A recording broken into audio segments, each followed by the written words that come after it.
di sisi Allah tabaraka wa taala, yaitu nabi kita yang mulia Muhammad sallallahu alaihi wasallam.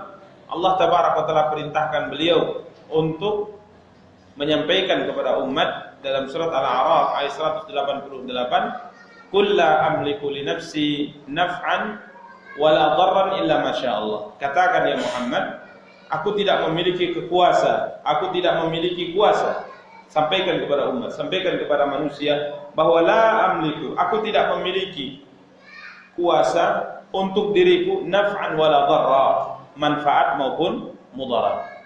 Jadi Allah perintahkan Nabi kita yang mulia sallallahu alaihi wasallam menjelaskan kepada umat bahwa beliau tidak bisa memberikan kepada diri beliau manfaat dan tidak bisa menolak pada diri beliau satu kejahatan, satu keburukan, illa masyaallah, kecuali yang dikehendaki oleh Allah. Walau kuntu a'lamul ghaiba lastakthartu minal khair. Jika seandainya aku mengetahui perkara yang gaib, niscaya aku akan banyak melakukan kebaikan. Wa ma massani su, dan aku tidak akan pernah ditimpa keburukan. Jadi kalau seandainya Nabi tahu perkara gaib, apa yang akan terjadi di depannya, apa yang akan terjadi di kemudian hari dalam kehidupan beliau, niscaya beliau akan selalu mendapatkan kebaikan dan tidak akan pernah ditimpa musibah, mudarat, enggak pernah. Kalau seandainya Nabi SAW tahu gaib, tentunya beliau tahu apa yang akan dilakukan oleh penduduk Taif kepada beliau. Beliau berdakwah di Taif selama 10 hari, akan tapi ditolak dakwahnya, diusir, dilempari dengan batu sampai berdarah kaki beliau alaihi salatu wassalam. Kalau seandainya beliau tahu perkara gaib, tentunya beliau tidak susah-susah berangkat ke Taif dengan berjalan kaki, bersafar dalam jarak yang cukup panjang, yang beliau tahu di sana beliau akan dilempari, dicaci maki dan diusir oleh penduduk Taif.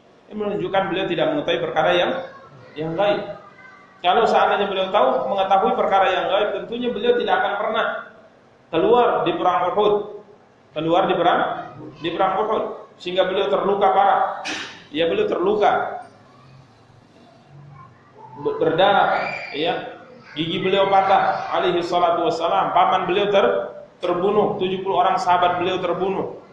Kalau seandainya beliau mengetahui perkara yang gaib, tentunya beliau tidak akan pernah keluar untuk melakukan perang Uhud. Karena sebelum terjadi perang Uhud, sebenarnya sudah terjadi rapat besar antara Nabi dan kaum muslimin, yang di dalamnya awalnya disepakati bahwasanya kaum muslimin akan bertahan di dalam kota Madinah. Karena pasukan kafir Quraisy datang dengan jumlah pasukan yang tidak berimbang. Mereka membawa 4.000 pasukan.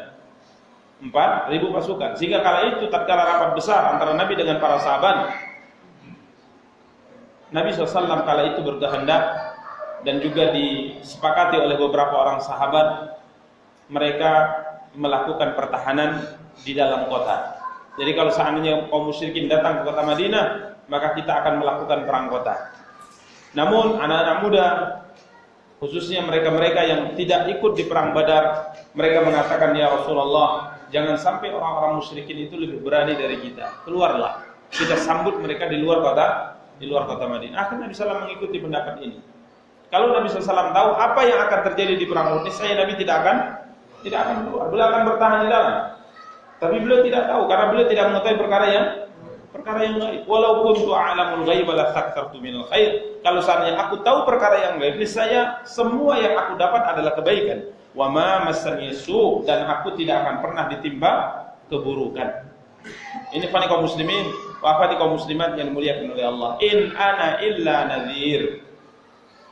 Aku ini, kata Rasulullah, tidak lain dan tidak bukan hanya seorang yang memberi peringatan, seorang yang memberi ancaman kepada siapa-siapa yang menentang Allah, kepada siapa-siapa yang tidak mau tunduk kepada Allah, tidak mau tunduk kepada Rasulullah.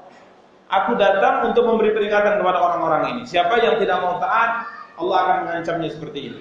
Maka kita lihat dalam Al-Quran ada ancaman. Kita lihat dalam hadis ada sabda-sabda Rasulullah SAW yang berupa ancaman. Wa basyir, di sisi lain aku juga memberi kabar gembira. Jadi aku diutus oleh Allah, kata Rasulullah, memberi peringatan dan juga memberi kabar gembira. Siapa yang taat, siapa yang melakukan ibadah, siapa yang menjalankan perintah Allah, apa yang akan Allah berikan di akhirat, itu juga kita dapati dalam Al-Quran dan juga dalam hadis Rasulullah SAW. Liqaumi yu'minun, kabar gembira, aku sebagai pemberi kabar gembira kepada orang-orang yang beriman. Ini kaum muslimin dan dimuliakan oleh Allah. Jadi para nabi itu adalah manusia, makhluk diciptakan, tidak memiliki kuasa, tidak memiliki kemampuan untuk melakukan sebagaimana yang dilakukan oleh Allah. Kalaupun seandainya mereka akhirnya menunjukkan mukjizat kepada umatnya, itu atas kehendak siapa? Kehendak Allah. Atas kehendak Allah. Ini kaum muslimin dan dimuliakan oleh Allah. Coba lihat, Nabi kita yang mulia sallallahu alaihi wasallam setiap kali ditantang oleh mereka, ditantang untuk menunjukkan satu keajaiban dan mukjizat, biasanya Nabi sallallahu berdoa kepada siapa? Kepada Allah. Mereka minta belah bulan. Kalau seandainya bulan sudah dibelah, kami akan beriman. Maka Nabi berdoa. Kemudian Nabi belah dengan tangannya. Bulan terbelah menjadi dua bagian. Tapi mereka tidak juga mau beriman. Suatu hari mereka mengatakan, ya Muhammad, jika seandainya engkau bisa memperluas Mekah ini, karena Mekah sempit, dia hanya lembah. Sekarang kan bangunan gunung-gunungnya dihancurkan, sehingga dia nampak apa? Nampak luas, itu sempit. Sehingga mereka minta kepada Rasulullah SAW, coba tolong luaskan Mekah ini. Kalau seandainya Mekah ini luas, maka kami akan masuk Islam. Mereka juga minta seorang malaikat diturunkan dari langit untuk membenarkan engkau. Maka Nabi SAW kala itu berdoa, memohon kepada Allah, karena begitu sangat luar biasanya keinginan Nabi agar umatnya masuk Islam. Sebagaimana yang kita bahas pada sifat beliau alaihi salatu wassalam. Tapi Allah tabaraka taala menjelaskan bahwa kalau seandainya mereka tidak mau beriman, aku lakukan sebagaimana yang kau inginkan. Tapi kalau mereka tidak mau beriman, aku binasakan mereka. Akhirnya Nabi SAW mengatakan, tidak ya Allah, beri aku tangguh. Maka Nabi Isa alaihi salatu wassalam juga pernah meminta, apa yang beliau minta? Rabbana anzil alaina ma'idatan minas sama. Bani Israel kala itu meminta kepada Nabi Musa alaihi salatu wassalam dengan satu permintaan. Ya, kepada Nabi Isa meminta satu permintaan yang sangat luar biasa. Begitu juga permintaan mereka yang sangat luar biasa kepada Nabi Musa alaihi salatu wassalam. Di antara permintaan yang sangat luar biasa yang pernah mereka ajukan kepada Nabi Musa apa? Arinallaha jahra. Nampakkan kepada kami Allah tabaraka wa taala yang bisa kami pandang dengan mata kami. Apa yang dilakukan oleh Allah? Mereka langsung disambar petir. Permintaan sangat luar biasa, permintaan yang tidak masuk akal. Ini Bani Israel. Ya, Bani Israel itu baca dalam Al-Quran bagaimana mereka luar biasa. Dikasih sesuatu, minta yang lain. Dikasih lain, minta yang lain lagi. Ya. Di antaranya mereka minta adalah apa? Kepada Nabi Isa mereka mengatakan, Ya Isa bin Maryam, hal yastati'u rabbuka ayyunazzila alaina ma'idatan minas sama'. Wahai Nabi Isa, wahai Isa putra Maryam, apakah Tuhanmu, Tuhan kita bisa menurunkan hidangan siap saji dari langit? Bayangkan permintaannya. Minta apa? Hidangan siap saji dari langit. Ma'idah, jamuan makan yang turun dari langit. Maka Nabi Isa mengatakan, qala taqullah in kuntum mu'minin. Bertakwa kalian kepada Allah kalau memang kalian beriman. Bertakwa. Kenapa pertanyaan hal yastati'u rabbuk? Apakah Tuhanmu? Apakah kalian tidak beriman dengannya? Bertakwa kalian kepada Allah kalau kalian beriman. Qalu nuridu an na'kula minha wa tatma'inna qulubuna wa na'lama an qad sadaqtana wa nakuna 'alaiha minasyahidin. Bukan kami tidak beriman wahai Nabi Allah. Bukan kami tidak beriman wahai Nabi Allah. Nuridu an na'kula minha. Kami ingin ada keinginan ya di hati kami menikmati jamuan langsung turun dari langit. Karena mereka dengar Bani Israel dulu di zaman Nabi Musa makannya turun dari apa? Dari manna dan salwa, turun dari langit. Jadi mereka nggak perlu seperti kita menanam, memasak, karena mereka berada di gurun pasir selama berapa tahun? 40 sanah, 40 tahun. Hukuman Allah yang Allah timpakan kepada mereka karena mereka diajak masuk ke Baitul Maqdis, mereka menolaknya. Maka Nabi Musa berdoa agar menghukum mereka. Maka Allah menghukum mereka 40 tahun. Selama 40 tahun Bapak Ibu yang dimuliakan oleh Allah, mereka tidak tahu jalan keluar dari gurun pasir. Dibiarkan oleh Allah. Keliling di mana? Di tengah padang selama 40 tahun. Selama 40 tahun. Di situ Allah berikan keajaiban-keajaiban kepada Bani Israel. Allah Tabaraka wa Ta'ala siapkan minuman untuk mereka dari sebongkah batu. Batu yang mereka bawa kemana-mana. Batu yang tidak terlalu besar ya. Akan tapi tatkala dipukulkan oleh Nabi Musa batu ini dengan tongkatnya, maka keluar 12 mata air dari batu ini. Masya Allah, mujizat.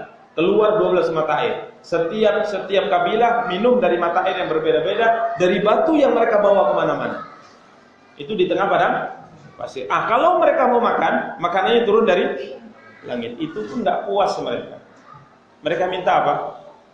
Minta sayur mayurnya, bawang putih, bawang merah, bakso ya. Mereka minta, kayaknya lebih enak itu makan. Lebih enak, Masya Allah, turun dari langit saja. Tapi begitulah manusia ya. Tidak pernah puas. Manusia itu memang tidak pernah puas. Jangankan Bani Israel, kita juga nggak pernah puas ya. Nggak pernah puas. Makanya kalau ingin cari kepuasan atas kenikmatan, maka tunggu nanti di mana? Di surga. Di surga. Dimanapun kita menetap di dunia ini nggak pernah puas. Nggak pernah puas. Kita pingin pindah, pingin udah punya rumah, pingin rumah yang lebih besar, lebih bagus, udah punya ini, pingin lagi. Nanti di surga insya Allah semua keinginan itu akan habis. Allah mengatakan la yabghuna anha hiwala. Tatkala mereka masuk surga, mereka tidak berkeinginan untuk pindah darinya lagi. Sekalipun dia di tempat yang paling rendah. Karena kalau kepuasan itu tidak diberikan di surga, maka surga nikmatnya belum apa-apa.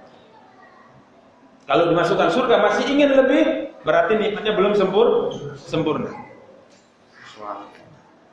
Ini ikhwani kaum muslimin wa akhwati kaum muslimat yang muliakan oleh Allah. Jadi ini yang mereka minta. Anzil alaina ma'idatan minas sama. Turunkan. Apakah Tuhanmu mampu menurunkan apa? Hidangan dari langit. Tapi Nabi Isa mengatakan, ittaqullah, bertakwa kalian kepada Allah. Kalau seandainya kalian beriman, maka mereka mengatakan kami hanya ingin untuk menikmati hidangan dari langit. Karena mereka dengar cerita Bani Israil zaman Nabi Musa. Kami ingin. Ya kalau masalah pingin ya kita juga ingin. Gimana ya rasanya hidangan dari apa? Dari langit turun gitu, turun. Mungkin enggak ya? Enggak bagus, enggak. Mana mungkin ya? Enggak mungkin. Enggak ada nabi lagi, ya. Enggak ada nabi lagi. Tapi kalau mungkin pakai ilmu sihir mungkin bisa. Cuman bukan dari langit, dari jin.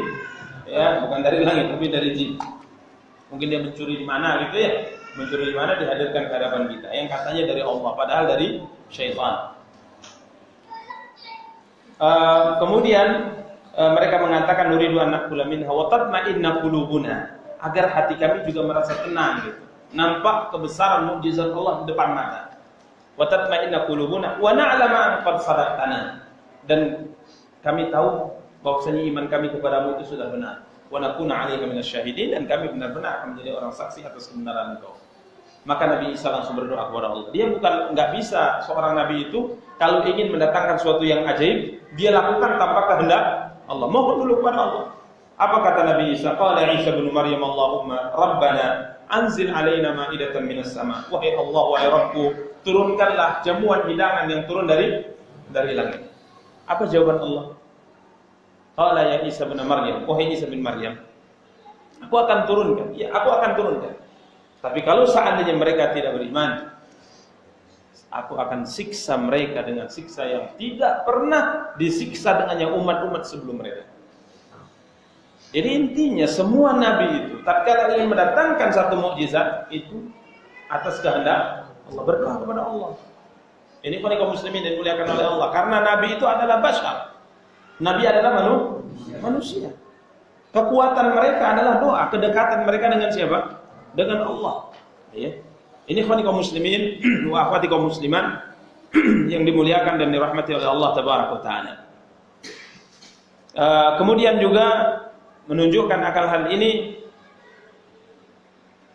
ada banyak ayat ya, di antaranya dalam surat Al-Jin ayat 21 dan 22 bisa antum lihat nanti.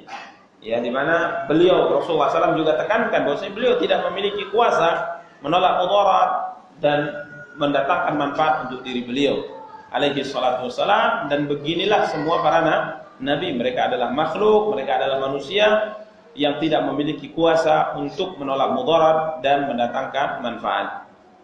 Kemudian beliau juga mengatakan wa talhaquhum khasa'isul basyariyah minal marad wal maut wal haja ila at-ta'am wasyarab, dan mereka juga mengalami apa yang dialami oleh mayoritas manusia.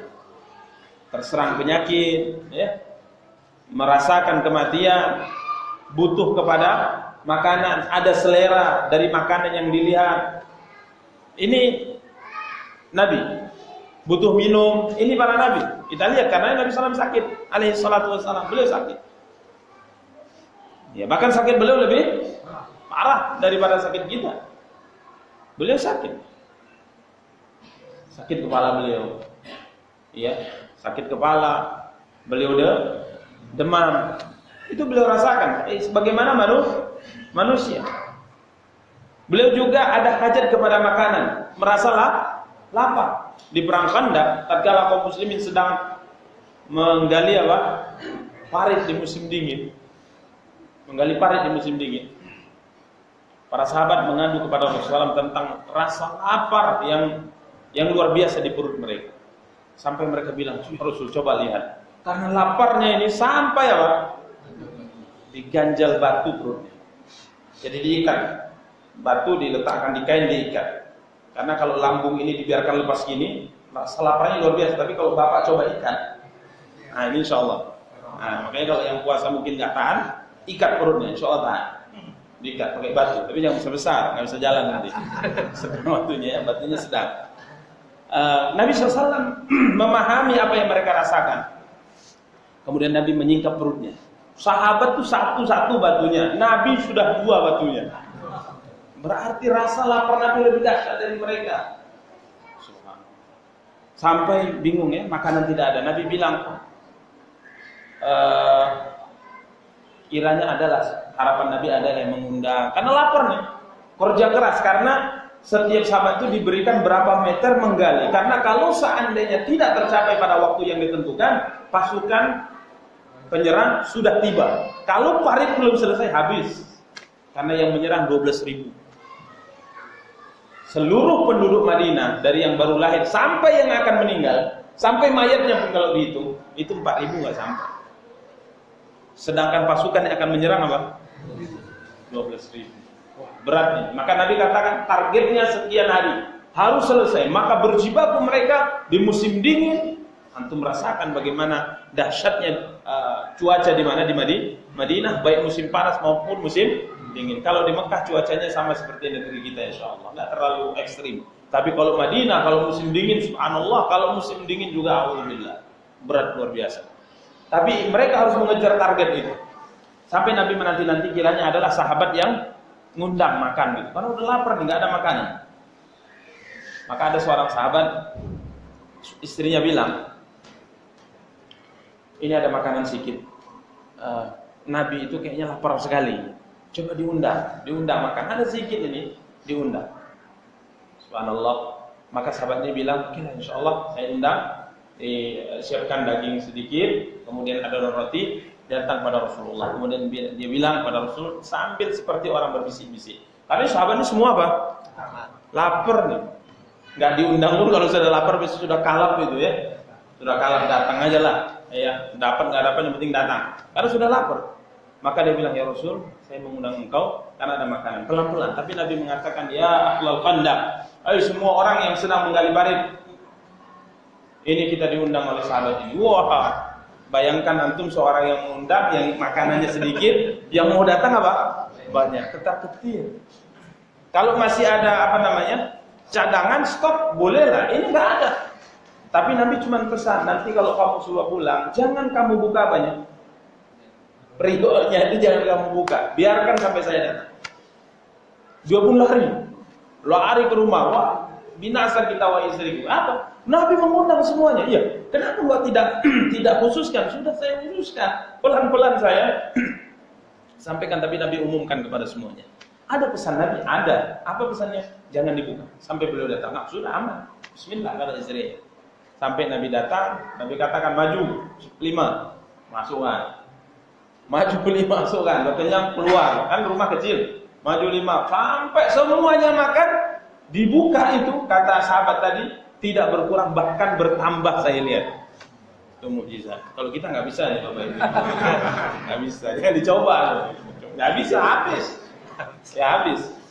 Ini subhanallah. Jadi banyak ya taksirut ta'am. Bagaimana di keberkahan tangan beliau itu memperbanyak apa? Memperbanyak makanan. Itu masya Allah banyak terjadi dalam cerita. Maka kalau kita kita baca sejarah, subhanallah. Ada satu lagi sebagai tambahan keluar dari materi ini sebenarnya. Nggak apa-apa ya? Nggak apa-apa ya. Karena kita nggak ada target nih, nggak ada target. Kalau panitia bilang target 1 tahun harus selesai buku, nggak bisa. Kita habiskan tanpa ada kesana kemari ceritanya. Suatu hari Nabi Shallallahu Alaihi Wasallam juga cerita lapar, sedang lapar. Kemudian beliau diundang oleh seorang sahabat, ya. Kala itu ada seorang sahabat mengantarkan susu ke rumah beliau alaihi salatu wassalam.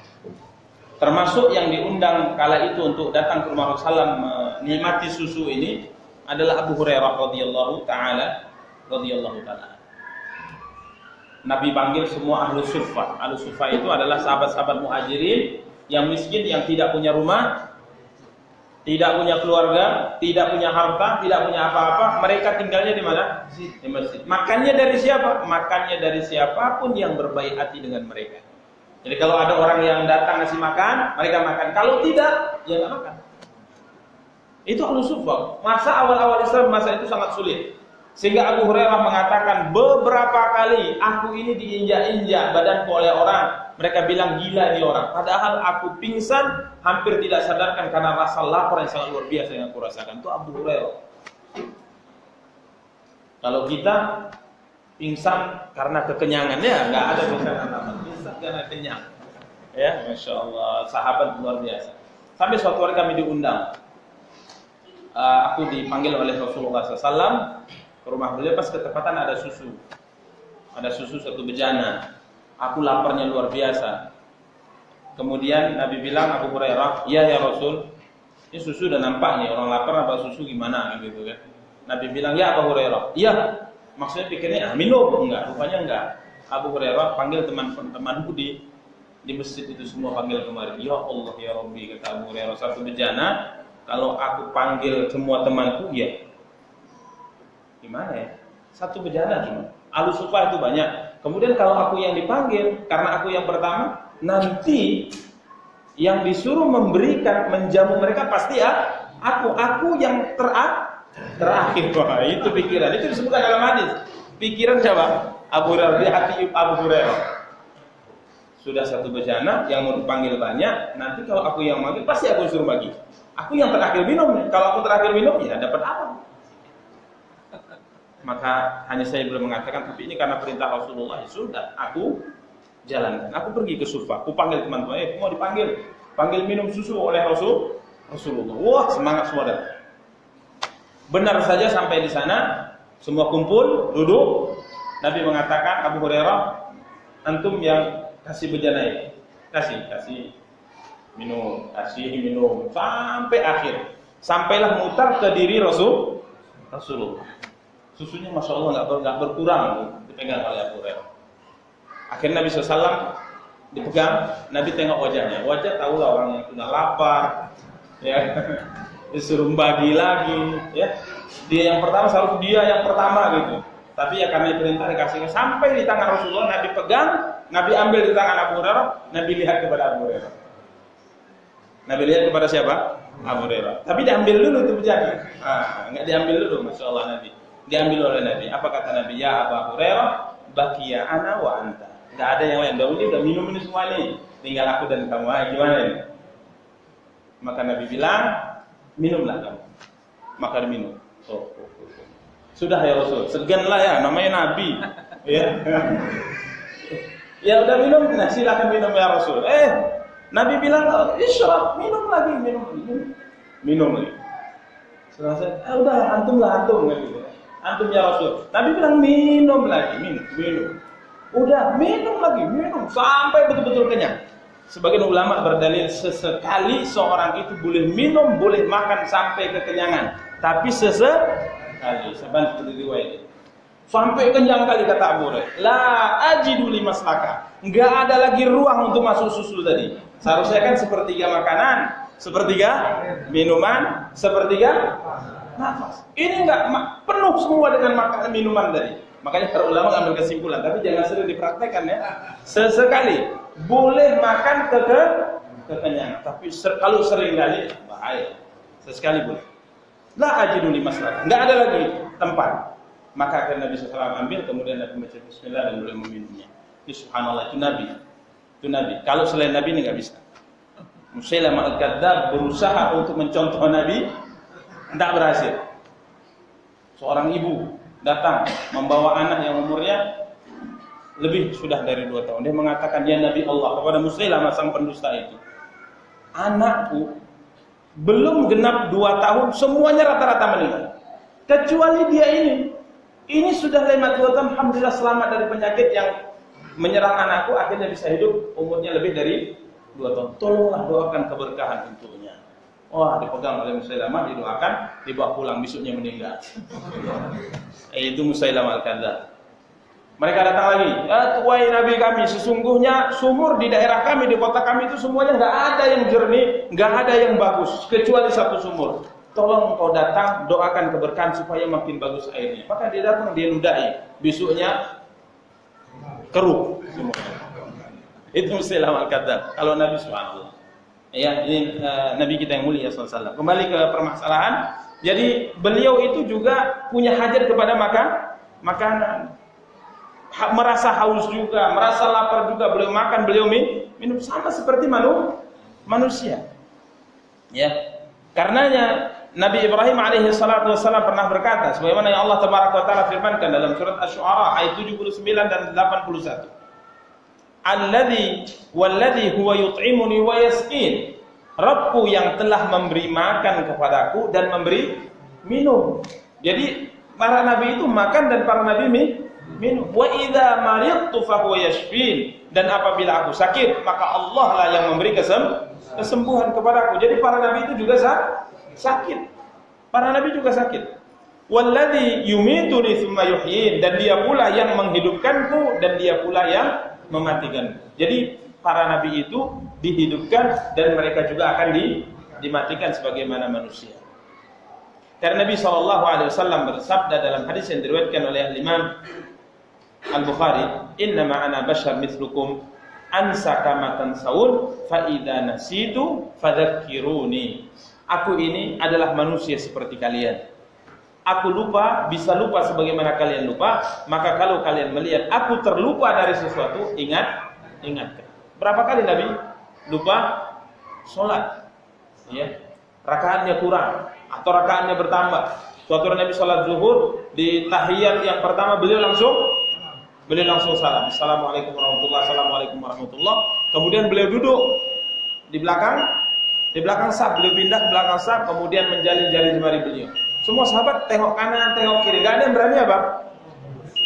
Negur. Kenapa? Karena itu masih turunnya wahyu. Bisa saja kemungkinan memang sholat zuhur sudah datang perintah untuk dikurangi, kan gitu. Kalau kita mungkin lancang gitu. Oh Nabi salah itu. Sama seperti Dzul Huwaisir akan lancang nih. Kalau sahabat beradab semua. Mereka mau tanya itu masih segan. Jangan-jangan ini memang ada perubahan hukum. Sampai akhir Dzulyadain mengingatkan, ya Rasulullah, apakah sholat dikurangi? Nabi mengatakan tidak. Berarti engkau lupa. Jadi adab dia nanya. Engkau lupa ya Rasul? Enggak seperti itu adabnya. Dia mengatakan, apakah memang sholat dikurangi? Nabi mengatakan, enggak dikurangi. Enggak, sholat dulu tetap rakaat. Berarti Anda lupa. Bisa dipastikan Anda lupa. Karena Anda tadi baru 2 rakaat. Apa kata Nabi kepada para sahabat? Apakah benar yang dikatakan oleh Dzulyadain? Maka sahabatnya lain mengatakan benar ya Rasulullah. Maka Nabi langsung maju lagi ke tempat sholat beliau, kemudian melanjutkan sholat, menambah 2 rakaat. Jadi beliau itu lupa sebagaimana kita lupa. Manusia sebagaimana kita. Ya, ini kaum muslimin yang dimuliakan dan dirahmati oleh Allah Tabaraka wa Taala. Masuk waktu ya? Ya. Jadi ini para nabi ya. Mereka adalah manusia, makhluk yang diciptakan oleh Allah Tabaraka wa Taala sebagaimana layaknya manusia. Namun keistimewaan mereka adalah orang-orang yang dipilih oleh Allah untuk mengemban risalah. Mereka dipilih oleh Allah untuk mengemban risalah, menyampaikan dakwah ini kepada umat manusia. Demikian ikhwani kaum muslimin wa akhwati kaum muslimat yang dimuliakan oleh Allah Tabaraka taala. Semoga apa yang kita sampaikan ada faedahnya, menambah wawasan kita, menambah keimanan kita kepada Allah. kita tutup dengan membaca doa kafaratul majlis. Subhanakallahumma wa bihamdika asyhadu an la ilaha illa anta astaghfiruka wa atubu ilaika. Wassalamualaikum warahmatullahi wabarakatuh. Waalaikumsalam.